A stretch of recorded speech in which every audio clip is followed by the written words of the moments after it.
আসসালামু আলাইকুম। আজ আমরা একটি মিলাদের আয়োজন করেছি। আর আজকের দিনটি ছিল আব্বার মৃত্যুর তৃতীয় দিন রাত্রে মূলত আমরা এই মিলাদের অনুষ্ঠানটির আয়োজন করেছিলাম। তো সেই দিনকের ভিডিওটি বা এই ছোট্ট ব্লগ ভিডিওটি আপনাদের সঙ্গে শেয়ার করছি আমি আজকে। এই মিলাদ শুধু আমাদের প্রিয় মানুষের জন্য না, বরং যারা তার দাফন কাফনের কাজে পরিশ্রম করেছেন, বিশেষ করে যারা কবর খনন করেছেন, তাদের প্রতি কৃতজ্ঞতা জানানোর একটি ছোট প্রচেষ্টা। তারা নিঃস্বার্থভাবে কঠিন একটি কাজ করেছেন। একজন মানুষ পৃথিবী থেকে চলে যাওয়ার পর তার শেষ ঠিকানা প্রস্তুত করা সহজ কাজ না। এজন্য আমরা তাদের ধন্যবাদ জানাই এবং আল্লাহর কাছে দোয়া করি আল্লাহ যেন তাদের এই কাজের উত্তম প্রতিদান দান করেন। আর তাদের পাশাপাশি আজকের এই মিলাদে মরহুম আব্বার জন্য দোয়া থাকবে। আল্লাহ পাক যেন মরহুম আব্বাকে ক্ষমা করে দেন, কবরকে প্রশস্ত ও নূরে ভরে দেন এবং যারা এই কাজে সহযোগিতা করেছেন তাদের সবাইকে উত্তম প্রতিদান দান করেন। আপনারা যারা কবর খনন করেছেন, জানাজা ও দাফনে সাহায্য করেছেন এবং মরহুম আব্বার গোসলে সাহায্য করেছেন, আপনাদের প্রতি আমাদের আন্তরিক ধন্যবাদ। আল্লাহ আপনাদের এই নেক কাজ কবুল করুন, আপনাদের ভালো রাখুক, এই দোয়া করি। আজকের এই মিলাদের মূল উদ্দেশ্য হচ্ছে মৃত ব্যক্তির যাবতীয় কাজ যারা করে দেন তাদেরকে এক মুঠো ভাত তৃপ্তি সহকারে খাওয়ানোই হচ্ছে আমাদের মূল উদ্দেশ্য। মিলাদ জায়েজ কি জায়েজ না এই প্রসঙ্গে আসলে আসবো না, কেননা এখানে বিভিন্ন মতভেদ রয়েছে। তাই মিলাদ বোঝার সাপেক্ষে আমি মিলাদ কথাটা উল্লেখ করছি। তবে এটার মূল উদ্দেশ্যই হচ্ছে যারা আব্বাকে গোসল করিয়েছেন, কবর খনন করেছেন, জানাজায় অংশগ্রহণ করেছেন এবং নিকটস্থ আত্মীয় স্বজন তাদেরকে এক মুঠো ভাত খাওয়ানোই হচ্ছে আমাদের মূল উদ্দেশ্য। আমাদের এই ছোট আয়োজনে খাবারের আয়োজন ছিল গরুর গোশ রান্না, আলুর দম এবং ডাল, সঙ্গে সাদা ভাত।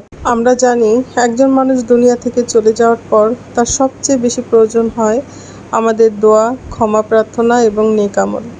এখানে আমরা কোনো নির্দিষ্ট রীতি বা প্রথা পালন করার জন্য এই আয়োজন করিনি, বরং আমরা একত্র হয়েছি যেন সবাই মিলে আল্লাহর কাছে দোয়া করতে পারি যেন আল্লাহ পাক মরহুম মা এবং মরহুম আব্বাকে ক্ষমা করে দেন, তার কবরকে প্রশস্ত করেন এবং তাদেরকে জান্নাতুল ফেরদাউস দান করেন, এই আশায়। আসরের পরপরই রান্না শুরু করেছিলেন এবং এখন রান্না করতে করতে বেশ রাত হয়ে গিয়েছে।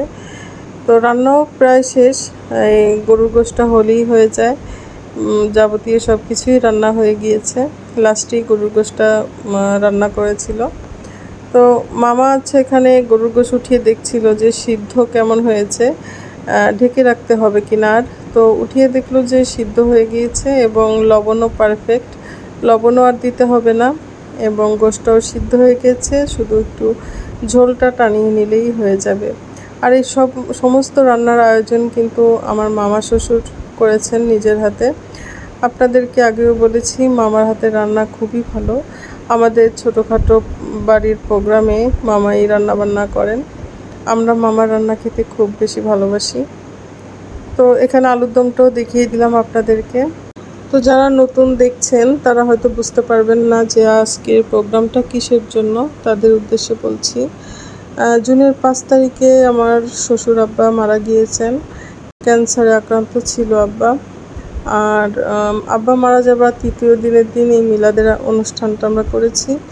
মিলাদ বলতে মৃত ব্যক্তির জন্য যারা নিঃস্বার্থভাবে নেককার কাজ করে থাকেন তাদেরকে খুশি করবার প্রচেষ্টায় এই খাবারের আয়োজন করেছি আর কি।